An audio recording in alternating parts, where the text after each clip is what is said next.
Welcome once again to the Undiscovered Games video podcast, where we take a look at the lesser-known board games of the world and share those with you. I am finally back with another installment of two-player board games you probably missed. This is part 4 in an ongoing series where I share some lesser-known games designed strictly for 2 players. So if you missed the other episodes, I'll post those links in the video description below. On today's episode, we're going to first look at the 4 finalists from the March member bracket. Since college basketball brackets are in season right now, I thought it would be fun to do a board game bracket and allow the channel members to vote on which 4 games made it into this episode. So I randomly chose 14 two-player games from my collection that I want to feature here, and I put them into a bracket.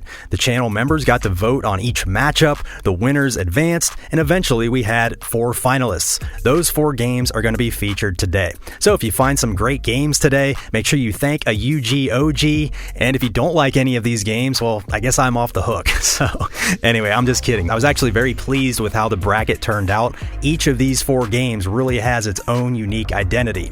Then after those 4 games, I'm going to throw in one more 2-player game as a surprise. This was not included in the member bracket, so even the members will have a little surprise to look forward to here at the end of the episode.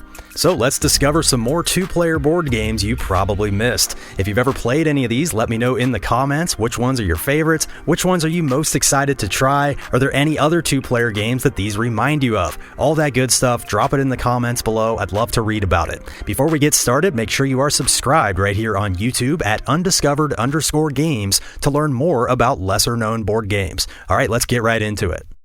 In no particular order, the first game we're going to look at is this little gem called Matcha. This was originally published in 2015 by Grail Games. My printing here is from 2021, published by Matago. This was designed by David Harding with beautiful artwork from TJ Lubrano. Really great aesthetics here when this is on the table. Anyway, Matcha is a quick but tense little game where 2 players are competing to put on the best tea ceremony. The game only lasts 15 to 20 minutes, but you'd be surprised how thinky this game can get. There are lots of mind games where you're trying to get in your opponent's head. There are multiple ways to win this game, so it really keeps you on your toes for that entire 15 to 20 minutes. A very engaging game in that regard. Matcha is all about trying to collect the utensils you need to put on your tea ceremony. To do that, players will play 1 card at a time face down to a certain section of the board. Each section of the board has a randomly placed face-up card, and when the players submit their face-down cards, they're trying to match either the suit or the number of that face-up card. Whichever player has the better match gets to win the token. But there are some neat twists and turns when you're determining who had the better match. Sometimes you don't want to have the best match. Sometimes you have to look at the hierarchy of suits and numbers. It's almost like a trick-taking mechanism, but the game feels nothing like a trick-taker. So let me just show you how to play this real quick. It's super easy to learn, and then I'll continue to talk about it. To set up the game, you place these 3 boards between the players. Now, before you shuffle this deck of cards, you need to remove the 2 white 0 cards. They look like this. I'll explain these in a minute. Now, shuffle this deck and place 1 card face up on each space of the boards like this. These are the cards the players will be trying to match. Now, mix these white 0 cards back into this deck, shuffle it real well, and deal 5 cards face down to each player. There should be 2 cards left over. Set these aside without looking at them. Now make a general supply of these utensil tokens. We have tea, bowls, water, scoops, and whisks. Give each player a mat to store their tokens that they collect throughout the game, and now you're ready to play. Matcha is played in rounds. Each board here represents 1 round, so after you resolve each board, you have to check to see if there's an instant winner. If not, you move on to the next board or the next round. If you make it through all 3 rounds with no winner, that's called 1 set. If that happens, players keep the tokens they've collected, but all the cards get wiped off, and you basically set up the game again and play through 1 more set. You will never play more than 2 total sets, however, in a game, so the maximum game length would be 6 rounds. It's just after every round, you have to check to see if you have a winner. So on round 1, we're going to be playing our cards to this board right here. On your turn, you either play 1 card or pass. If you pass, it simply becomes your opponent's turn. If you play a card, you take a card from your hand and play it face down to match this card or this card. If I play it on this side, I'm trying to match this card's suit. If I play it on this side, I'm trying to match this card's number. But you do not have to match. There are some reasons you might want to bluff and not match, and I'll get into those as this example unfolds. So let me give you an example set. I'm just going to play through this so you can see how it might develop and play out, and I'll continue to go over the rules as I give you this example. So determine a start player. Let's say it's my turn to go first. I can either play a card or pass. Let's say I play this 4 water card here to match the number. Again, this card is played face down. Then my opponent goes. She can play a card or pass. She plays a card here to match the suit. On my turn, I decide to play this card here and match the suit with this tea leaf. My opponent goes. She decides to play a card here to match the number. That is round 1. Now we evaluate who had the best match. First, we're going to look here and reveal these cards. Both of us matched the suit of this tea leaf in the middle, so both of us had a match. But who had the better match? Well, when both players correctly matched the suit, the higher ranking number would determine the better match. So in this example, my opponent played a 3, I played a 2, she played a higher ranking number, so my opponent has the better match. As a reward, she takes 1 token from the supply, which matches this card in the middle. So she gets a green tea leaf token to add to her mat. Now we look at this one. Here we're trying to match the number. So the middle card shows a 4. I played a 4 water. My opponent played a 4 tea leaf. We both matched the number. Who had the better match? Well, when both players correctly matched the number, then the higher ranking suit would determine the better match. And you just look at this chart here. So according to the chart, my opponent played the higher ranking suit because a leaf beats a water. As a result, she gets a token, again, that matches the card in the middle. So she gets a red bull token from the supply to add to her collection. At this point, you have to check to see if anyone qualifies to be the winner. This is the end of round 1. Again, I'll go over the winning condition later, but we do not have a winner yet, so then we just go on to this board for round 2. The same start player goes first for this entire set, so it's back to me. I can either play a card or pass. Now stick with me through every round of this example because I'm going to cover all the twists and turns that might happen as this plays out. So again, it's my turn. I decide to pass, so I do not play a card. I want to save my cards for round 3 over here. As you can see, you only get 5 cards to start the round, but there are 6 spaces to put cards. So you're always trying to gauge that right moment to pass, which becomes a very interesting strategic mind game that you have just in deciding when to pass. Anyway, back to the example here. My opponent decides to play a card here to match the number. Back to me. I play this card here to match the suit. My opponent decides to pass. Now we're going to resolve round 2. If only one player plays a card to an area, that card is not revealed. Instead, the player who played the card automatically wins the token. So I win a blue water token from this spot, and my opponent wins a scoop from this spot. Again, you take the token matching the card in the middle. But these cards are not revealed because only one of us played a card to that side. Anyway, that's the end of round 2. Again, we have to check to see if there's a winner. No winner yet, so now we move on to round 3. Again, it's my turn to go first. I'm going to play this 0 card here, which I'll explain in a minute. My opponent plays her card here to match the suit. I play a card here to match the suit, and finally my opponent plays a card here to match the number. Now we reveal these cards. Here my opponent matched the suit, but I did not match the suit.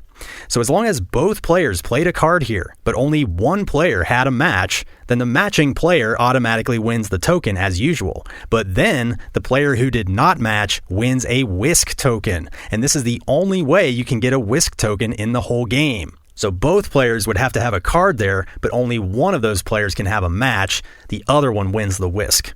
Anyway, over here I played my 0 card. I was hoping to win another whisk token because the 0 never matches a number or a suit. However, as you can see, my opponent also did not match the number, so neither of us have a match. When that happens, neither player gets the token. So we sort of canceled each other out there, and then I wasted my only 0 card. So as you can see, you have to take a risk to win a whisk. Anyway, That would be the end of the first full set. If there's still no winner, you have to go into a second set. So you would take all the cards back, shuffle them, just like you did during the setup, except each player holds on to all the tokens they collected, and then you just play through another set with the other player being the start player for the entire second set. So that's basically the entire flow of Matcha. Play those cards, try to collect enough tokens to win, but before I teach you how to win, there's a couple little more details to discuss that make this game a little deeper. First of all, you have to understand the hierarchy or ranking of those suits, which is summarized nicely here on each card. Remember, when you both match suits, the card with the higher ranking number breaks the tie. Well, obviously a 4 beats a 3 beats a 2 beats a 1. However, there's a twist. The 1 beats the 4. In the same way, when you match numbers, you have to go with the higher ranking suit. Well, a tea leaf beats a bowl beats a water beats a scoop, but the scoop beats the tea leaf.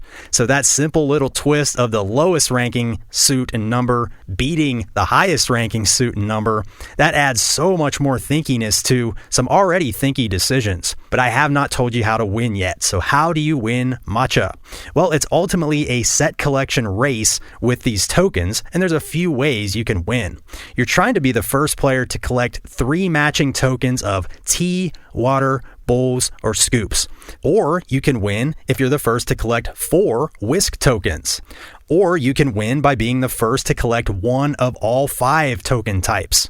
After each round or after each board gets resolved, you have to check to see if one player meets these winning conditions. If so, they win the game instantly. However, if both players are qualified to win after a round, then you have to do a tiebreaker. The tiebreaker goes to the player who has the most tea tokens. If that's a tie, then you go down the line. So then it would be the most bowls. Then if it's still a tie, the most water tokens. Still a tie, the most scoops. And if it's somehow still a tie, then the player with the most whisks would win the game. And similarly, if you play through 2 full sets and neither player qualifies to win, you would determine the winner the exact same way as that tiebreaker, starting with most tea tokens, then most bowls, then most water, then scoops, then whisks.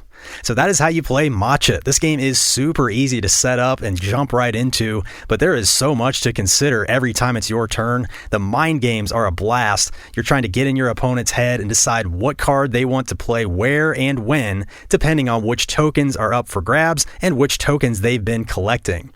Also, the fact that you only get 5 cards for 6 spaces means you have to pace yourself. You have to decide that perfect time and place to leave something blank. The passing idea is a very important part of the game, and you probably won't realize that on your first play. But by passing, you can force your opponent to take a certain tile or prevent them from getting a whisk, or even force the issue onto them and make them make a tough decision. So give this game a few plays for those subtleties to reveal themselves, and I think you'll see what I mean. One thing I think is pretty cool is there are only 18 cards in the whole deck, and 6 of them are revealed right at the beginning. Also, you start with a hand of 5 cards. So right there, you know 11 of the 18 total cards in the deck just from the opening round. And then throughout the set, more cards will be revealed, so you can definitely do some card counting and try to play the odds a little bit on which cards your opponent is holding on to. Especially like if you play this with the same opponent over and over again, I find that the mind games intensify with more plays, and that's awesome because the game is not getting stale after we play it over and over again. Now, I will say certain players will suffer from analysis paralysis in this game. There's a lot of second guessing yourself where to play which cards and when. If you get bogged down with AP, you might suffer a little bit in this game, but it's such a quick game, I would not let that deter you from trying this. Another thing to keep in mind is definitely give this game several plays, because there are some times when we play this where a certain game just falls flat, like it ends super quickly, or maybe I get off to a bad start and my opponent runs away with it and I just cannot catch her. But then other games are super tense and play out to the very last round, and it's extremely exciting. So I would say the game really works more often than not, but just be aware of that. If you play a game and it falls flat, don't give up on it. Give it a couple more plays. I think you'll find that most of the games are very exciting.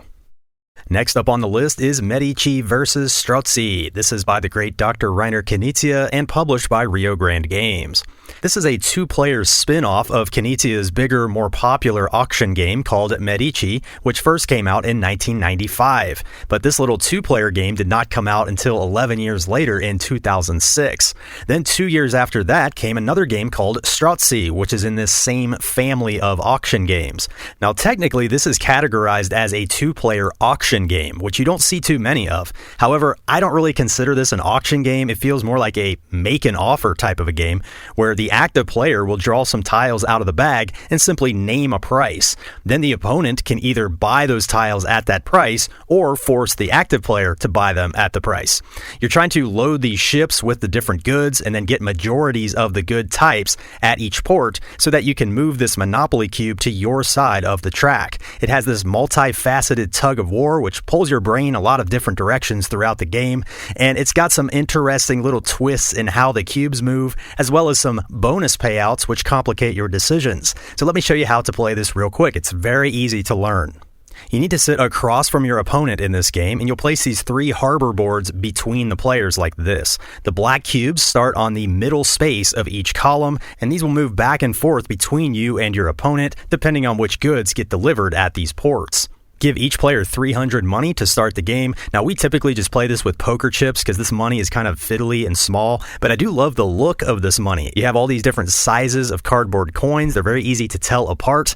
The 1 coins are super tiny, though, and they're very easy to lose, but I would be willing to bet that this is the tiniest cardboard bit in my entire game collection, so I just thought that was kind of cool. Anyway, one player is Medici, and the other player is Strozzi, so each player has 1 ship that can hold 3 goods, 1 that can hold 4 goods, and 1 that can hold 5 goods. Make a supply of money near the board, and now you just need to throw all these square tiles into this bag, and you're ready to begin.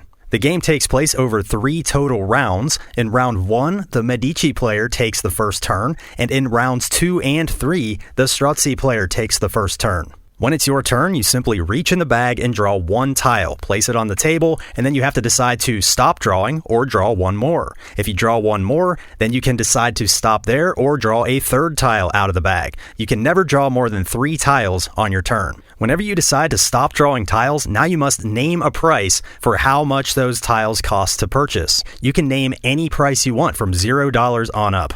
So let's say, for example, I drew these 3 tiles out of the bag and I set the price of $15. After I set the price, now my opponent has the first chance to buy those tiles at that price. If they want the tiles, they would have to pay $15 to the bank and they take all 3 tiles. However, if my opponent decides to pass, then it comes back to me and I must buy the tiles at that price. So if they pass, now I have to pay $15 to the bank and take all 3 tiles. So either way, one of the players has to buy the tiles, and you have to buy the full set. You can't pick and choose which ones you want. Whoever buys the tiles now has to place them onto a single ship. So there has to be room on one of your ships, meaning empty squares for these tiles. And if you don't want to place them on a ship, or you can't, then you can simply discard the tiles out of the game. But again, you have to discard the full set. You can't split them up. If you place them on a new ship that hasn't been assigned to a harbor yet, then as soon as you place them on that ship, you have to commit that ship to one of these 3 harbors, and that's where it will stay for the rest of the round. Now, if there are still empty slots on that ship, you can still load them later in the round, but you cannot switch them to a new harbor. So, for example, if my opponent would have bought that lot of tiles, they paid $15 to the bank, took all 3 tiles, let's say they decided to load them on their level 4 ship like this. They have to assign that ship to one of these docks, so they put it here, and that would be the end of the turn. Now, whoever buys the tiles becomes the active player, and this is a very important part of the game, so don't forget this. So since my opponent bought the tiles, they are the active player, and now they draw tiles out of the bag. They either draw 1, 2, or 3, and then they name a price, and then it goes to me to either buy them at that price or pass and force them to buy them at that price. So you just keep doing this over and over again until one of 2 things happens that will end the round.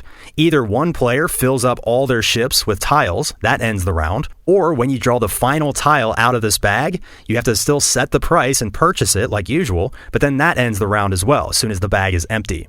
Anyway, that's the end of the round, and then you have to do an end of round scoring. The first thing you do is you compare the ships at each harbor. Whichever player delivered the more valuable shipment gets a bonus payout of $20 from the bank. So you do this for each harbor. Starting here, we just compare our shipments. You add up all your tile numbers on your boat. So I have a total of 16. My opponent only has a total of 12. I have the more valuable shipment at this harbor, so I get the $20 bonus. Then you go to the middle harbor and do the same thing. Whichever player had the more valuable boat gets paid $20. It's worth noting if both players tie, nobody gets that $20 at that harbor. So you do that for all 3 harbors, and then you have to move on to the next part of the scoring, which is moving these little black cubes. Notice how each cube corresponds to a certain good type. So this matches this tile, for example, and this track matches this tile. So you go track by track, and you just move this cube one step in the direction per tile that was delivered. So my opponent delivered 2 of these, I only delivered 1, so it would go 1 space to me, but then 2 back toward my opponent. So however many tiles are on that ship, you move that cube that many spaces toward that ship. Now, it's worth noting that if there are any 0 tiles on the ship, the 0 tiles will move the cube 2 steps instead of just 1. So in this example, my opponent delivered 2 of these goods, but one of them is a 0 tile. I delivered 1 of these goods, so it would move 1 space to me, but then 1, 2, 3 spaces toward my opponent because one of their tiles is the 0.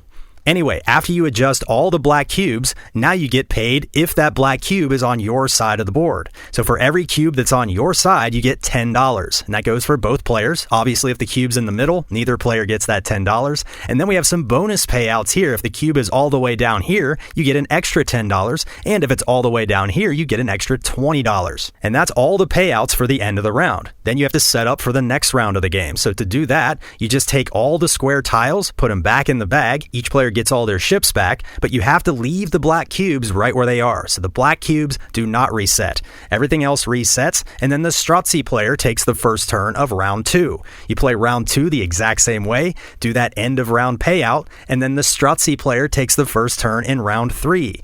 Go through that round, do another payout at the end of round 3, and then at the end of all that, the player with the most money is the winner. And by the way, these tiles are all numbered 0 up to 4, and then we also have some gold tiles mixed in, which are numbered at 5. Now, the gold tiles do not match any of these goods tracks out here, so the gold tiles will never move the black cubes. However, they will boost the overall value of your ship, and that's important because remember, whoever has the most valuable ship gets that extra $20 payout. So to be expected, Knizia likes to throw in those little twists, those gold tiles, and then those 0 tiles, moving the black cubes 2 steps instead of 1. And even that simple limitation of having one ship with 3 spots, one with 4 and one with 5, and then as soon as you load them, you have to commit them to one of the harbors. All those things make your decisions extremely agonizing. And then as the round builds and your ships fill up, it becomes harder and harder to buy tiles and load them on your ships because you have to load the entire lot. So if I only had like 2 spots left on this ship and 1 on this ship, and my opponent is drawing out lots of 3 tiles, well, if I buy those, I cannot load them because I have to be able to load the whole lot. But then it's like, should I buy them just so my opponent can't get them and I just have to discard them? But if I buy the tiles, then I get control of the bag and then I can determine how many I draw out and I can set the price. But then my opponent gets the first choice of if they buy them or not. And then if I set the price too high, then I'm stuck paying that price. So it's a very agonizing back and forth, deciding when to give up control of the bag or when you want to have control of the bag. And then also deciding on a good price.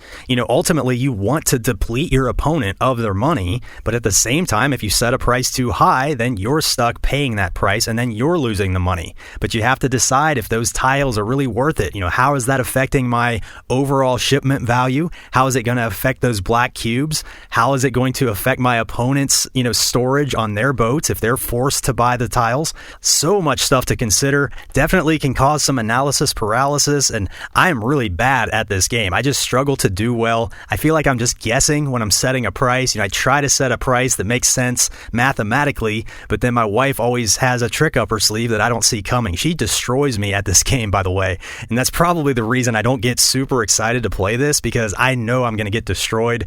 At the same time, I definitely appreciate the game design. It's super unique. Like, this is unlike any other two-player game I've ever played. It gives me a totally different feeling. I don't really know how to do well, but I like it at the same time. I think it's really neat how no matter what price you set on those tiles, whether or not that makes sense mathematically, it still forces your opponent to make a tough decision. They still have to consider your offer no matter what it is, whether it's $0 or $50. They still have to consider the consequences, and then they can force it right back onto you. I'm just really bad at this game, but I still definitely recommend trying this out if you can find it at a good price. Don't go spend a ton of money on this. It's not a must-own game. I just think it's a very unique two-player experience.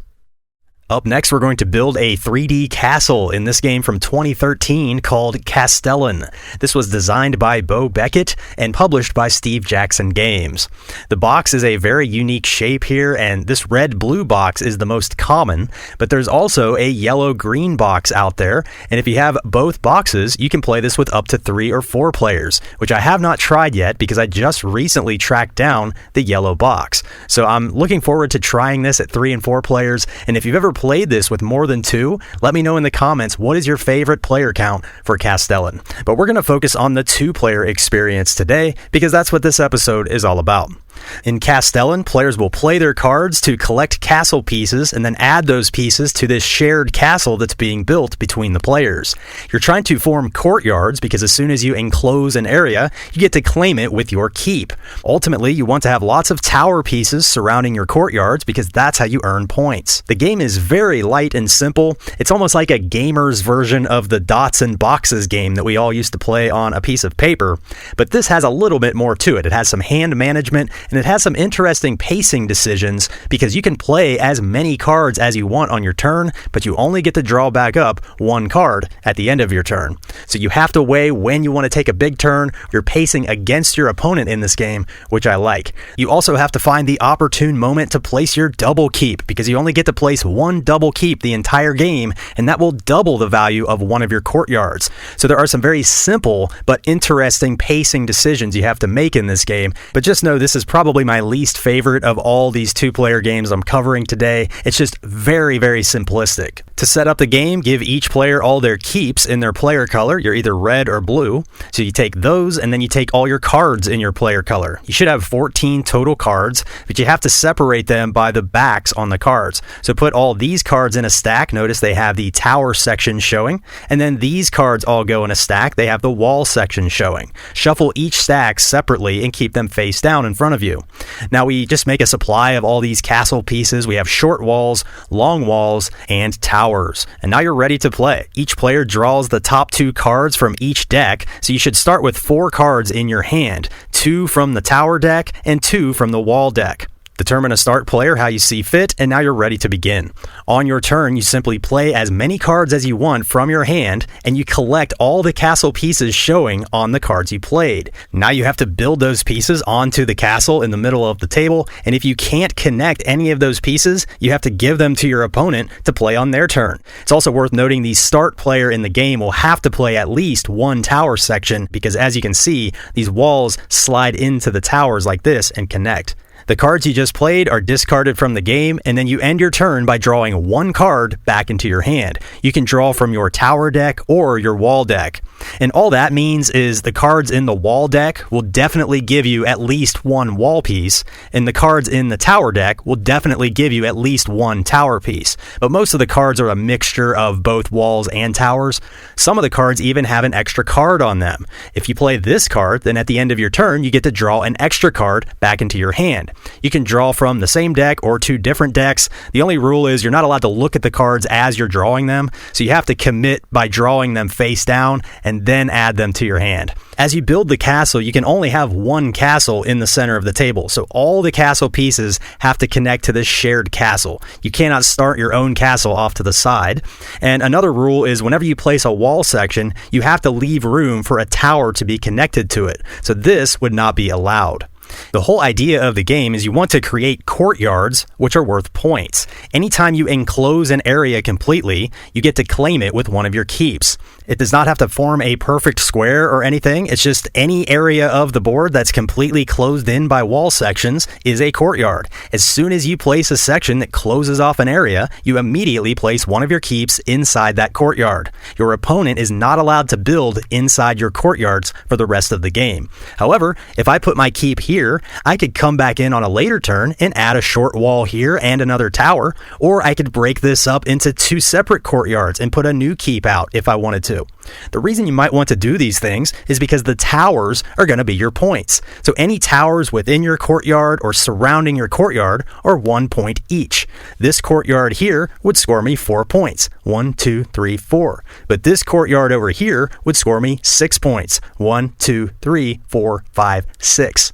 You're also allowed to add a double keep to a courtyard when you first claim it, but you can only have one double keep in the entire game. So you have to decide the perfect moment to add your double keep. As soon as you form a courtyard, if you want to make that your double keep, you just stack 2 of these and place them inside. And that courtyard is just worth double the points. So this courtyard would normally be worth 5 for the 5 towers. Now it's worth 10. And it's worth noting you must decide at the moment you form that courtyard whether or not you're adding your double keep. So you can't come back into this courtyard later and say, oh, I want to make this my double. It has to be when you form the courtyard.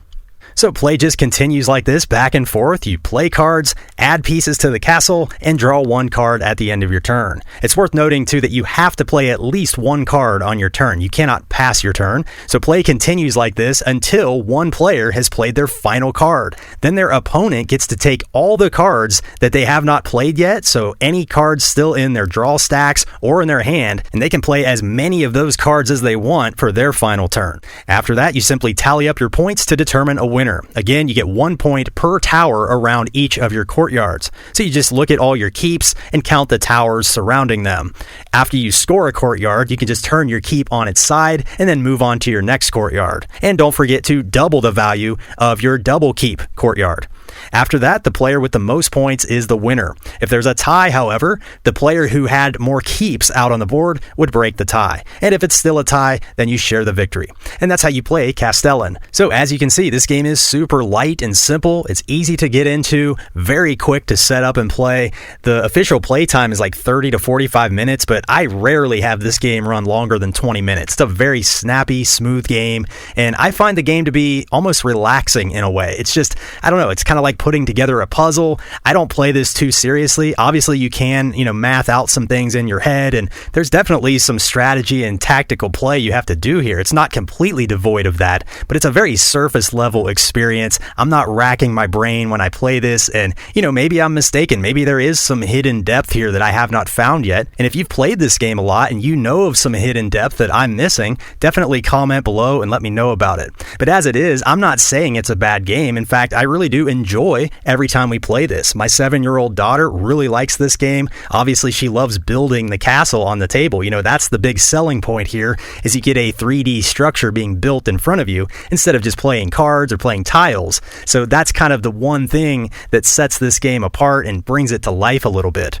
I really like how the pieces interlock, so if you start running out of table space, you can just move the entire castle and make more room. I think about some tile placement games like Carcassonne. Like when we play that with all the expansions, we start running out of table space and we try to slide the entire grid of tiles without messing it up, and it's just a nightmare. But like this game, you can just slide the entire grid and everything's locked together. So that's pretty cool. But all things considered, I can't fully recommend this game unless you have kids or unless you're looking for a super casual game to play with your spouse or something like that. I don't think you'll hate the game, but I just don't know that you'll love it either. So that's Castellan, a blast from the past that's definitely worth covering on this channel. Again, it was voted on by the channel members, but sorry I could not give it a full recommendation. Regardless, I am hopeful that the 3 and 4 player experience is better. That might elevate the game for me, and I'll try to report back on that when I get around to it. Last but not least, the final winner of the member bracket vote is Scarab Lords. This is a 2-player card game from way back in 2002, published by Fantasy Flight and designed by, once again, Dr. Rainer Knizia. This feels like an evolution of sorts from his more popular 2-player game called Battle Line, except this game sort of combines the tactics cards with the troop cards and also adds a timing and spatial element to when and where you're allowed to play your cards. So I would not really compare this to Battle Line. I know it gets compared to that game a lot. I think they feel very different, and I have a reason for owning both in my collection. There's also a sequel to Scarab Lords called Minotaur Lords. It's basically a standalone expansion to this game, and if you have both boxes, you can mix and match the cards for more variety. I never felt the need to go beyond Scarab Lords because there's a lot of game in this box, but just know that Minotaur Lords is out there as well in case you're interested. Anyway, enough about other games, let's look at Scarab Lords. This game takes place in sort of a fantasy ancient Egypt setting where you and your opponent are rival noble houses competing for supremacy. Essentially, you're playing cards to your side of the table, trying to gain majorities in 3 different areas: economic, religious, and military. And you have to control those in both the upper and the lower regions in order to win the game. The first player to gain supremacy in 2 of those 3 areas in both the upper and lower regions will be the winner. But there's a twist. If one player runs out of cards in their draw deck, then their opponent wins. So you have to pace yourself through this deck of cards while also trying to maintain control of all those areas. Anyway, to set up the game, each player chooses a side, either red or blue, and takes their matching deck of cards. There's another set of beige cards in the box. These are only used in the advanced variant, which I really like, by the way, and I'll discuss that a little later. So just leave the beige cards out for now. Place the game board between the players like this. You have to sit across from your opponent in this game. Make a supply of scarab tokens and pyramids next to the game board, and now each player shuffles their own deck of cards. Keep a face-down draw deck in front of you, and to start the game, each player draws the top 6 cards off their deck to form their starting hand. And now you're ready to play Scarab Lords. Randomly determine a start player, and then play just alternates back and forth between you and your opponent, taking turns for the entire game. Your turn consists of up to 4 phases, and they must be done in this order. First, you can take as many phase 0 actions as you want, then you can take 1 phase 1 action, then you can take 1 phase 2 action, and finally you undergo supremacy. That would be the end of your turn, and then it's your opponent's turn to do those same 4 phases. You just keep going back and forth, taking your turns until one of the winning conditions is met. I'll discuss that more in a little bit. And a quick side note is on the very first turn of the game, the start player only gets to choose 2 of those 4 phases. They can choose whichever 2 they want, but that just balances out the advantage of going first. After that, every player always gets to choose all 4 phases. Now, let me show you how these cards are laid out, and that will help you understand the phases. So the first thing to look at is this yellow star with a number inside. This will either show a 0, a 1, a 2, or an S, and that just refers to the 4 phases. So this card here can only be used in phase 1, whereas this card can only be used in phase 2, and so on. As you might have guessed, the S card can only be used during the supremacy phase. Not only does this refer to playing the cards, but it also refers to activating the cards or removing scarab tokens from these cards. I'll discuss more of that here in a little bit, but basically anytime you use this card, it has to be during this phase.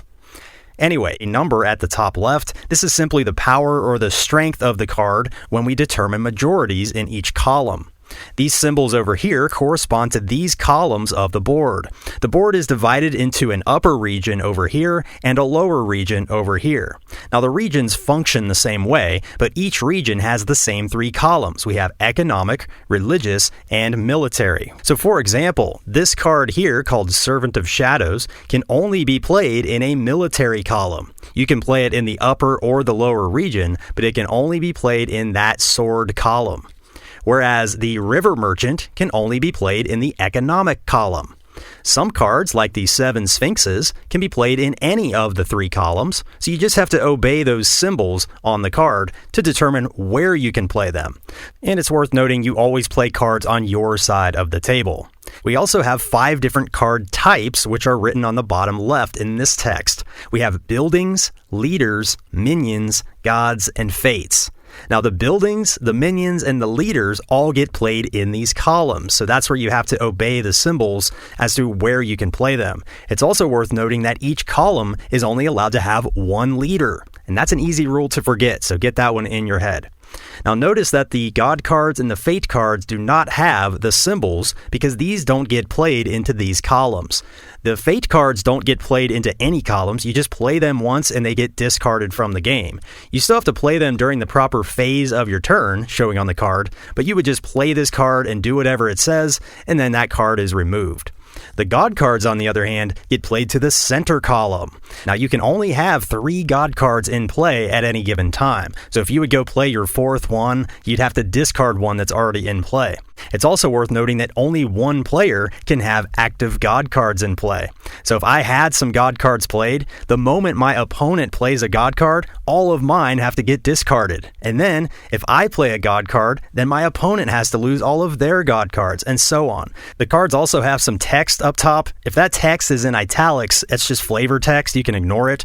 But the regular text is just the card's ability. So this card just says, when you play this card, you may draw up to 2 cards. You just draw those off of your stack. This card here says all your minions in this column gain +2 power. So any of the minion cards would be boosted by this leader card. And all the cards just have very simple abilities. They're very easy to understand. But one thing to note is this card here says action. You may draw up to 2 cards. When it says action on your card, that means you can activate this card multiple times in the course of the game, but you would have to activate it during this phase. So this card can only be activated during phase 2, and that would be your entire phase 2 action, by the way. I'll get into this in my example. Let me set up an example. I'll fast forward to a game in progress, and I'll show you what a turn might look like, and then I'll go over how the supremacy phase works as well. Okay, so this is a game in progress. It's later on in the game, and I just want to remind you what you do on your turn. First, you take as many phase 0 actions as you want, then you can take 1 phase 1 action, then 1 phase 2 action, and then you do supremacy. So what is a phase 1 action or a phase 0 action? Well, an action is one of 3 things. It's either playing a card, activating a card, or uncursing a card. So let me show you my example. It's my turn. This is my hand of cards. All the cards on the table were played on previous turns. So for phase 0, I'm going to choose to uncurse this phase 0 card. A card becomes cursed when it has a Scarab token on it, and as long as a Scarab is on the card, that card is rendered useless, so the number and the ability have no effect. But anyway, you can remove 1 Scarab for your action. So since this has 2 Scarabs on it, it costs me 2 actions to remove both Scarabs. But remember, I can do as many phase 0 actions as I want. So I can actually take both of these Scarabs off in the same turn, and now that card is completely uncursed. Now since it's phase 0, I could also play another phase 0 card from my hand if I had one, but I do not. So now we move on to phase 1. Phase 1, I get to do a single action. Again, I can either play a phase 1 card, activate a phase 1 card, or remove 1 Scarab from a phase 1 card. Let's say I play this phase 1 Servant of Shadows card here. I have to play it in the military column.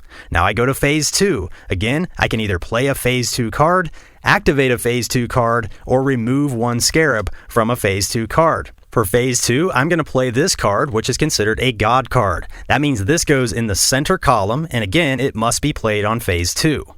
Now, as soon as I play this, my opponent has to discard all 3 of their God cards on their side of the board, because only one player can have active God cards. And just a reminder, this card specifically says action, you may draw up to 2 cards. I do not get that action right now. I have to come back to this card on a future turn in phase 2 and use my phase 2 action to activate a card. Now, other cards will say, like, when you play this card, you can do something. So that's not considered an action that needs to be activated.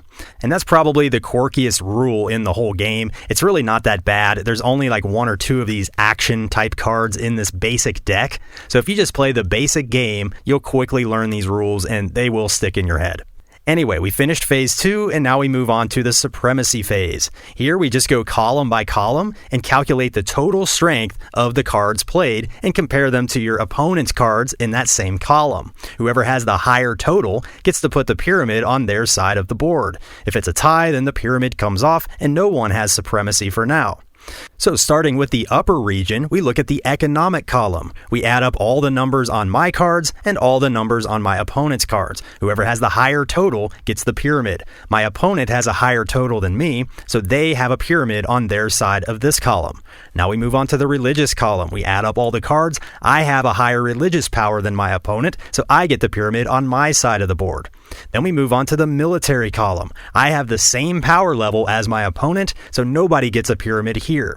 Then we do the same thing for the lower region. So here I have military supremacy over my opponent, so I get the pyramid. I also have religious supremacy over my opponent, so I get the pyramid. And my opponent has economic supremacy, so they get the pyramid.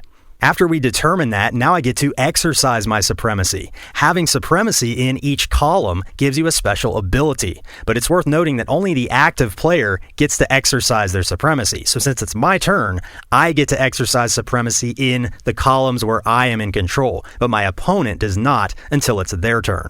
If you have economic supremacy, that lets you draw one card off your deck into your hand. If you have religious supremacy, that lets you curse an opponent's card by placing a Scarab token on it. And that card can be any card in that region where you have religious supremacy. So not just the column, but the entire region. Finally, having military supremacy forces your opponent to discard the top card of their draw deck. And it's worth noting that could happen twice. Like if I had military supremacy here and here, then they would have to discard the top two cards from their draw deck. So you just go column by column. In our example here, I don't have economic supremacy here, so I don't get to draw a card. I do have religious supremacy, so I get to curse one of my opponent's cards in the same region. I don't have military supremacy here, so my opponent is safe. But then we move to the lower region. I do have military supremacy here, so my opponent discards the top card of their draw deck. I do have religious supremacy, so I get to curse another card, but it has to be in this region. And then finally, I don't have economic, so I can't draw a card. And that's all there is to supremacy. So it seems like a lot when I'm explaining it, but really your turn is very quick in this game. Like those phases just zip by, and it takes me a while to explain it all, but in practice, it's a very fast-paced game. So after you do supremacy, then it's your opponent's turn. They do those same 4 phases, and you just keep going back and forth until the game ends. The game will end in one of 2 ways. First of all, at the start of your turn, if your opponent has no more cards left in their draw deck, then you just win the game right there. So one way to win is to deplete your opponent of their cards. The most common way to win is getting supremacy in 2 of the 3 columns of both regions. So you have to have supremacy in 2 columns here and 2 columns here. And that has to be at the start of your turn. That's very important, because if you end your turn and you have that necessary supremacy, that does not win you the game yet. Your opponent still has another chance then to take a turn and get some of that supremacy back. So just make sure you and your opponent are both very clear on the winning conditions, because a new player might get confused and think, oh, as soon as I get 2 out of 3 and 2 out of 3, I win. No, you have to have that at the beginning of your turn. And the same with depleting your opponent's cards. That deck has to be depleted at the start of your turn. I think you'll find that the game is very smooth. It's very simple to learn. It just takes a little bit to go through all these little things. So that's Scarab Lords. This is a really cool game. I love this one. The basic version is awesome as it is. It's kind of like a filler game if you just play the basic rules, because it's only like 20 minutes. But you could do the advanced game, and that extends it out to about 45 to an hour.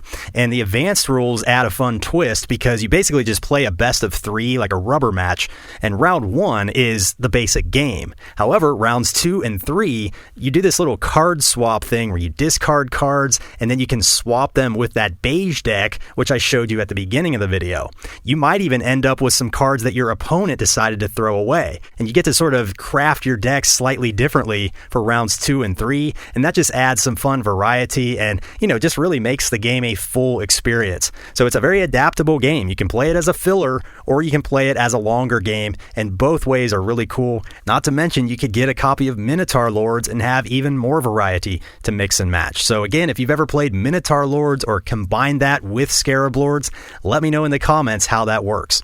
Anyway, I love how everything is combined onto one card. So you have the phase, which tells you when you can play it. You have the location, which tells you where you can play it. You have the power level for the majorities. You have the card type for synergies with other cards. All that stuff is on each card, and you have to balance when to play which cards where. It gives you so much cool stuff to think about, and I just really like the 4 different phases of each turn, combined with, balancing the upper and the lower regions, balancing yourself across the 3 different columns, military, religious, and economic. That kind of reminds me a little bit of Tigris and Euphrates, which I love, even though this game is nothing like Tigris and Euphrates, but, you can tell it's a Knizia game in that regard. I just really like that balancing act. There's this constant tension of, preventing your opponent from getting majorities over here, while also trying to deplete them of their cards, while also trying not to run out of your own cards, but needing more cards to have more flexibility. There's those Scarab tokens, which add a little take that. Some people won't like that part of the game, but, it doesn't feel overly devastating when you get a Scarab placed on you. It's just like a temporary obstacle, and you just have to adjust your plan and deal with it. I think the most devastating part of the game is when your opponent plays one of those god cards, which eliminates all of your god cards instantly. That layer can be very punishing, but it's also a critical part of the game because it costs you a precious action anytime you want to play a card, and you have to balance yourself over all these different areas of the board. You can't do it all, so you can't afford to be mean for no reason. You have to have a reason for going after your opponent at a certain moment. So I think the take that is very effective in this game, and it's not overwhelming. I really love the table presence here. As you can see, it really shines on the table. The artwork has that just old school classic late 90s, early 2000s look, and that just transports me back to, my early days in this board gaming hobby. Really takes me back to when my wife and I first discovered Dominion, and, I think if you like Dominion, you would definitely like Scarab Lords. They are very different games, but just something about that order of operations and then the deck crafting thing you get to do in the advanced game. I think this would really appeal to you if you're a Dominion player. The old school vibes are awesome. So that's Scarab Lords. And those were the 4 winners of the member bracket vote. Now, before I sign off, I have a fun little surprise 2-player game to share with all of you that even the members didn't know about. So this was not in the bracket because this is still a brand new to me game, and I wanted to share my first impressions. But we've been having a lot of fun with this. First, I want to say thank you to all the UG OGs for voting in all those bracket polls. I threw a lot of polls at you at once, and you all stepped up, voted, and really made that a fun experience for me, and I hope it was fun for you as well. So thank you for being members, supporting this work, and helping to keep this channel alive. For all of my subscribers out there, thank you so much for joining me on this journey to discover these undiscovered games. Just by being a subscriber, you're helping motivate me to continue this journey to find and share lesser known games, as well as update the video archives on a lot of these old and forgotten games that just never got video treatment. So I really want to continue this channel. It's a labor of love, so anything you can do to help out, I really appreciate. There's lots of ways to help the channel in the video description below. So thanks for checking that out. And now let's look at my surprise 2-player game. This is called Street Soccer. Now, like I said, this is new to me, so these are just my first impressions, but we've been having a lot of fun with this. This game sat sealed on my shelf for many years, and I finally just took it down, unboxed it. I made a little unboxing video, which I'll post separately from this. When I opened this box, I was blown away. I was not expecting it to look this good. I thought the board would just be, a green, boring grid, and I thought there were standard size meeples. These are easily the biggest wooden meeples I have ever seen. They're just so chunky and satisfying to move around, but enough drooling over the components. Is Street Soccer any fun? Well, in short, yes, it's a blast. I'm loving this so far, but just know it's super light and simple. This is not a deep game. You could play this with literally anybody, adults, kids, gamers, non-gamers, and I would call it the perfect lunchtime game. In Street Soccer, players will take turns rolling a d6 and then allocating their movement points to one of their players. If you can reach the ball with your player, then that player will kick the ball one space in any direction. Then, if you have any leftover movement from your die roll, you can use that to move the ball farther. And then anytime the ball reaches a teammate, that teammate kicks it one more space for free. So if you can line up your players just right, you can make the ball cover a lot of ground with just a few movement points. Now, I won't cover every rule here. This is a quick review, but just know the rulebook is excellent. It's very short and concise with visual examples. I have no questions after reading this rulebook. So I'm going to show you a brief overview of how the game plays, and I'll continue to talk about it. So you choose a team, either ketchup or mustard, as my daughter likes to say, and you put their cube on the 0 of the score track. These will just track your goals throughout the game. There's also a gray disc here. This is the timer. So after each player takes a turn, that's a round or a minute, as the game calls it, and this just moves up 1 minute. After 25 minutes, whoever has the most points wins. Now there's a whole setup procedure for how you choose your starting positions. I'm not going to go over all that in the video, but it's very easy to understand. You just kind of go back and forth and choose your starting areas, and then you play the game. On your turn, you simply roll the d6, and then you allocate that much movement. Let me just set up a quick example. This is much easier to see. Let's say the board was set up like this. It's my turn. I roll a 5. Now I have 5 movement points to spend. So first, I'm allowed to move one of my players up to 5 spaces, but I can only move one of my players. The players have to move orthogonally adjacent, so up, down, left, or right, no diagonals, and you cannot end or pass through other players on the grid, so no 2 players can ever share a space. So let's say I move this player 1, 2. Now I still have 3 movements left. However, I have reached the soccer ball. As soon as your player reaches the soccer ball, you have to scatter that ball 1 space adjacent in any direction from that player. So let's say I scatter the ball here. Now I still have 3 movement points left, and now I apply those to the ball. So if I move the ball here, it has to continue in a straight line from wherever I started its trajectory. So if I started it here, that's diagonal, I would continue moving the ball 1, 2, 3 spaces like that. Or if I scattered the ball here, it would continue moving 1, 2, 3. Now, if that ball ends on an empty square, that's the end of my turn, and then my opponent rolls the die and moves accordingly.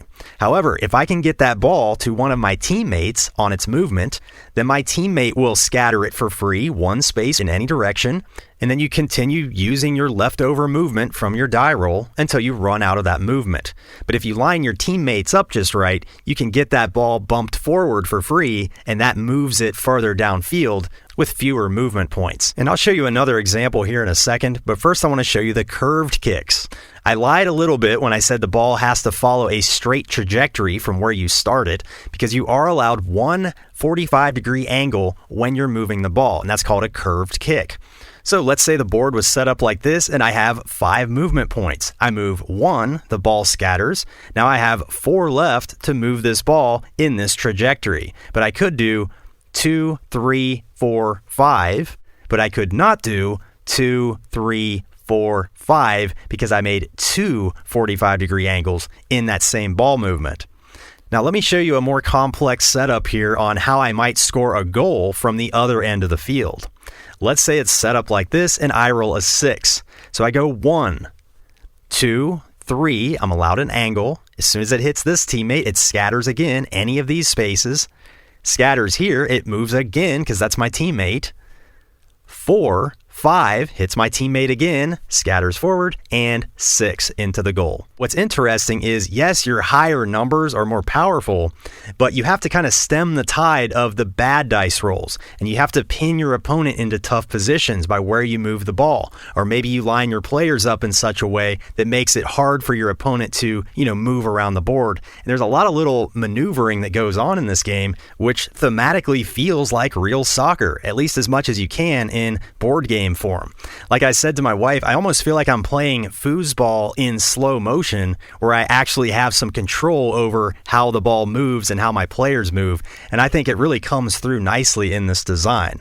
Now, I did not cover every rule in this video, so make sure you read that rule book. There are some limitations on where your players are allowed to stand and things like that, but the bottom line is this is essentially a roll and move game, but the simple idea of allocating your movement to a player and then being able to apply the leftover movement to the ball, and then that whole, scattering rule, how you can bounce it off your teammates and move the ball farther, it creates a really satisfying type of experience, especially considering how fast-paced the game is. I mean, this just zips back and forth between you and your opponent. You can easily knock out a game of this in 20 minutes or less once you get familiar with all the movement rules. And that's my favorite part. It does not overstay its welcome. It doesn't try to masquerade as this deep game. It's just a roll roll and move soccer game that I find very fun to play. It gives you just enough simple but fun choices with those dice rolls, but really it is just a dice chucker, back and forth, fast-paced.